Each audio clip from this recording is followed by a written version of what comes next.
Bienvenidas, bienvenidos. Home on the range where the deer and the buffalo no longer play.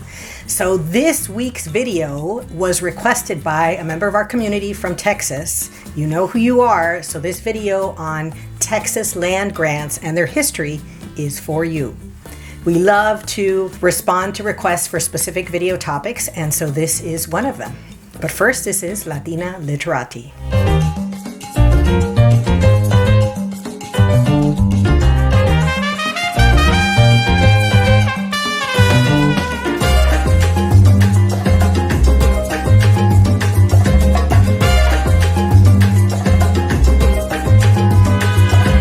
Comanche, Waco, Karanakawa, Apache. These are some of the native nations that inhabited what we now call Texas for thousands of years. And the trade among the tribes, not just in the area, but all the way down from South America, is evident by the archaeological finds that have been made throughout the Southwest. So we know that there was a robust trade among the tribes, and there were celebrations where tribes would come together and there would be trading and other types of interchanges. Yes, there was also strife, there was warfare, but there was definitely a détente. In other words, the tribes knew their areas and they stayed to them for lots of reasons. But their world would change, of course, in the 1500s. When the first Spanish began to explore what was considered northern Coahuila, Mexico, but eventually would be known as what it is today, Texas, Texas. So the world of the native nations was about to collapse. 1519, the first incursions of the Spanish, almost 30 years after the invaders had arrived from Europe into the Caribbean, eventually to Veracruz in Mexico, and eventually setting up the Viceroy of Mexico, Viceroyalty, Virreinato de Nueva España, the Viceroyalty of New Spain. And so it would take at least 30 years for the Spanish to take control of any area of Mexico and then start to explore further north. When they did, the first incursions by the Spanish in around 1519 were actually slave incursions. What does that mean? It means that just as they did in the Caribbean, they wanted to enslave the native peoples. And so native tribes were quickly made aware of the fact that the Spanish would come in and take especially men, but men, women, and children, to work in the mines in Mexico to mine the silver and gold that the Spanish wanted to take back to Spain. So I always tell people, when you're walking through those cathedrals and you're walking through all of those palaces, know that all of that wealth came from us, came from this continent. And but that's another topic. Texas was always seen as a place of plenty. It's an area that has a lot of different micro ecosystems, a lot of different areas. It has highlands, it has plains, it has all sorts of things. And different tribes lived in different areas. It wasn't just one particular tribe. But with that Spanish incursion, the tribes understood, the native nations understood that they had to have all-out warfare. Why? Because not only do the Spanish come in and try to enslave them, take them away, kidnap them to work in mines, they bring disease. So you had several outbreaks of smallpox that disseminated the native population in what we now call Texas. And so what does that mean? It means that you no longer have the people living in the area because they've all been killed off, either by the incursions or by the illnesses brought by the invaders.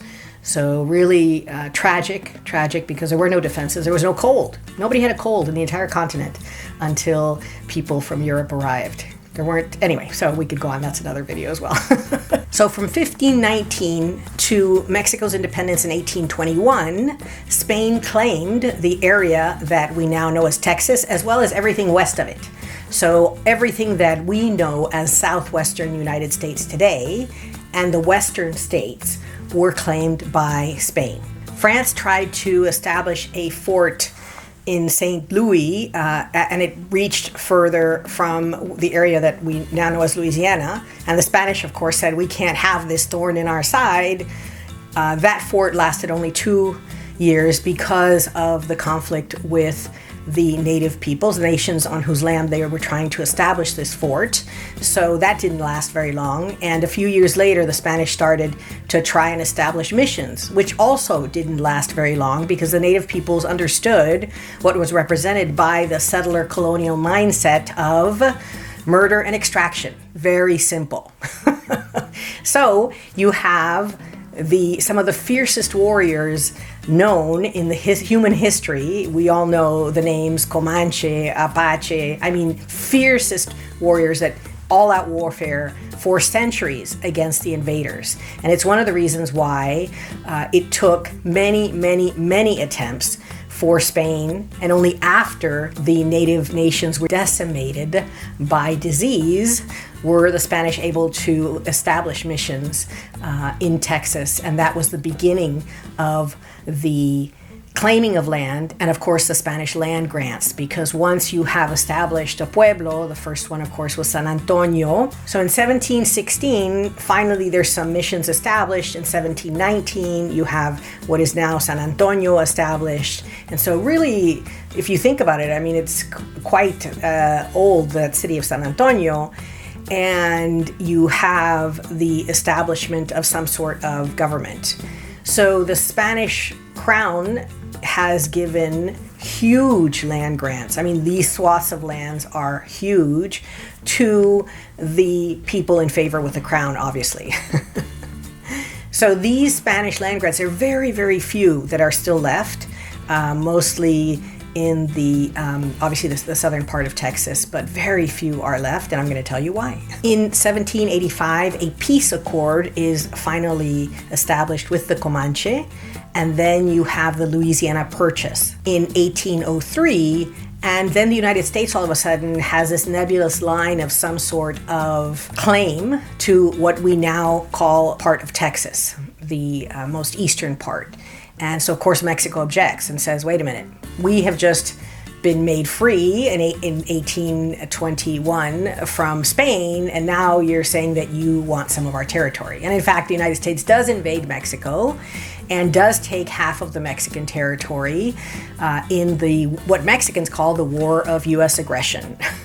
So Texas is taken from Mexico. It does proclaim itself its own republic just for a little bit. But part of what happens is that there was a president, President Agustin de Iturbide, who wanted to attract settlers, and he actually didn't care where they came from. So he starts granting land as well. So you have Spanish land grants, and then you have the Mexican land grants. And with the U.S. claiming the new fledgling nation of the United States that was not even 100 years old, best real estate purchase ever made, Thomas Jefferson to Napoleon, I think it was $15 million. Here, take this whole swath of a country. And so you have then people starting to come in from the east. So now all of a sudden the U.S. government is starting to claim some of the lands and to give some of the lands to people coming in from the east that are neither from Spain nor from Mexico. They're from other countries or other places. So 1716 is the first Spanish land grant. By the 1800s, you have Mexico also giving out land grants. And Iturbide said, if you are a farmer or a rancher or you're going to establish a business, here, have a swath of land. Then the United States, after the War of Aggression, taking Mexico's territory, then also starts giving out land. And then they also have something called the Homestead Act. So if you are going to actually live on the property, the United States government was going to give you land. Now, of course, none of these entities, neither the Spanish crown nor the Mexican government nor the U.S. government, ever considered that the land actually, of course, had been inhabited and did and should rightly belong to the indigenous nations that were there first, right? So indigenous, it's important to recognize that everyone in Texas, everyone everywhere actually in this country lives on indigenous land, and it's important to understand that. So can anyone ever be undocumented on stolen land? That's the legal question of the day. To continue on the story, what you have is the United States then changing a bit and not recognizing all of the land grants. So you had to have all your documents in order, and you had to have, once the U.S. is in power, they want their taxes paid in dollars, so you have to have access to dollars. So there were a lot of ways that land was kind of taken from those who stole it from the indigenous people.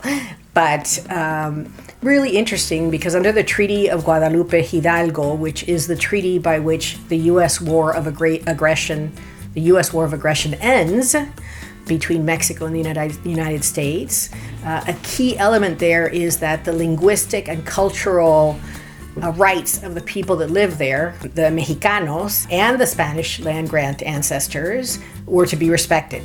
And so they were not, obviously. You have the Texas Rangers. You know, people talk about lynchings of our African American brothers and sisters, but there were a lot of lynchings as well in Texas of anyone who asked a question, anyone who, you know, dared to say anything to the Texas Rangers or to the invading families that were coming from the east, basically taking land and settling land that had belonged for generations to other people. One of my best friends is from a place called Victoria, Texas, and she jokingly says, I never crossed the border crossed me. I've been here, our family's been here for 300 years. So, and there are a lot of people in Texas who feel that way, and rightly so. So this video is also dedicated to all of you Tejanos who were there long before the border was. And of course this is relevant now because of the fascist governor in Texas who is so anti-immigrant, even though his people were obviously immigrants who came to steal land. So fascinating that in Texas that hypocrisy is so prevalent. We are here to say there are no borders, there are no lines, we are all part of human beings. We are all part of the family of humanity, and we should have complete freedom of movement, not just of goods, but definitely of people. If people need to move, then they need to move, and they should be able to move. Now for my favorite part of the video, book recommendations.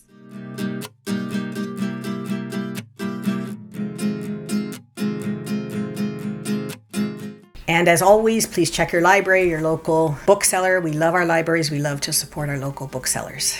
The first book is, of course, Texas Land Grants, Their History. And this gives you the whole layout of land grants from the Spanish to the U.S. So if this is a topic of interest, then this is the book for you. The second book is All the Lies My Teacher Told Me. And this peels back all the lies you've been told all your life about the history of the United States, and especially places like Texas. So it's really important. This is one of the books that I'm definitely giving to my graduates this year. So if you've got graduates in your family, this is a great book to give to them. There's an illustrated version that's just come out as well that is well worth it.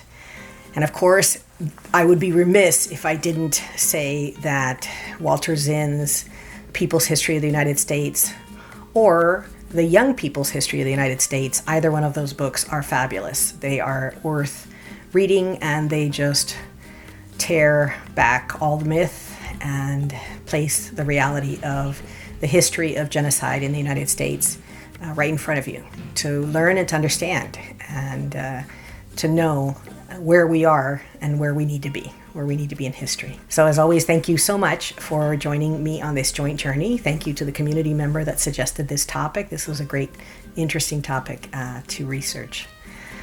So thank you. Please subscribe to Latina Literati. We want you to be part of the community.